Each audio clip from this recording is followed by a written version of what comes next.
नमस्कार, मी शिवानी रेसिपीज या यूट्यूब चॅनेलमध्ये तुम्हा सगळ्यांचे खूप खूप मनापासून स्वागत। श्रावण मास म्हणजे सणांचा महिना। श्रावणातला पहिला सण म्हणजे नागपंचमी। तर आपण या नागपंचमीला बनवणार आहोत कोकणातील पारंपरिक रेसिपी हळदीच्या पानातल्या सुवासिक पातोळ्या।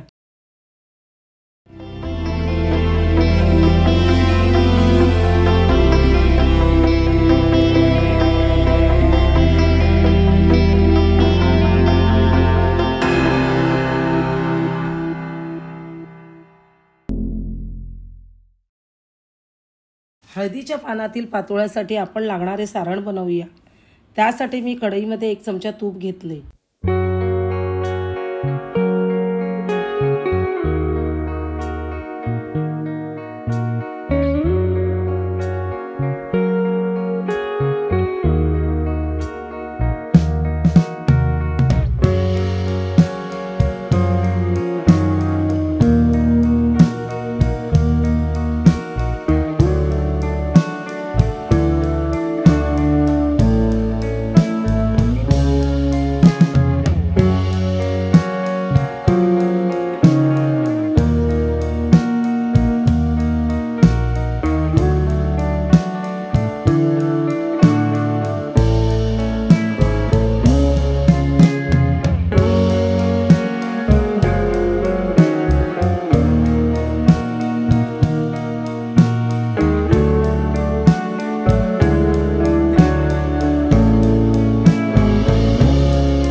पीठ मळून घेतले आहे।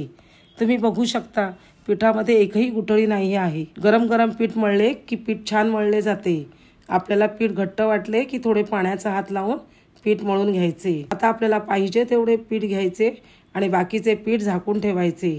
तसे नाही केले तर पिठाला वारा लागून आपल्या पातोळ्या चांगल्या होणार नाहीत। आता मी हे हळदीचे पान स्वच्छ धुवून कोरडे करून घेतले। आता पूर्ण पान घेऊनही तुम्ही पातोळ्या बनवू शकता, पण त्या खूप मोठ्या होतात, वाफवायला जमत नाहीत। म्हणून टोकाकडून आणि समोरचा भाग थोडा कापून घ्यायचा आणि मधूनही कापायचा। असे एका पानाचे 2 भाग करून घ्यायचे। आता ह्या पानाला पाणी लावून घ्यायचे। तुम्ही तूप लावून घेतले तरी चालेल। तुपाची तशी काही गरज नाही, कारण आपण पिठातही तूप घातले आहे। हाताला पाणी लावून घ्यायचंय, म्हणजे हाताला पीठ चिकटणार नाही। पिठाचा गोळा उभा लांब असा पसरवून घ्यायचा आणि पाण्याचा हात लावून असा थापून घ्यायचा। पातळ एकदम थापून घ्यायचा। आता त्यात चूरण भरूया। चूरण खालच्या पानाच्या भागाला लावून घ्यायचे आणि वरच्या पानाचा भाग दुमडून घ्यायचा आणि दोन्ही साइडने थोडे थोडे प्रेस करायचे। नंतर चेक करायचे की व्यवस्थित बाजू चिकटल्या आहेत की नाही। अशा प्रकारे एक पातोळी बनवून तयार झाली। आता आपण छोट्या पानाची पातोळी बनवू। छोट्या पानाची पातोळी ताटामध्ये वाढायला पण छान वाटते। आता जी आपण पानं कापून घेतली त्यातले पान घेऊया। त्याला थोडे पाणी लावून घेऊया। हाताला पाणी लावून पीठ असे दाबून घ्यायचे। पाण्याचा हात लावून थापून घ्यायचे।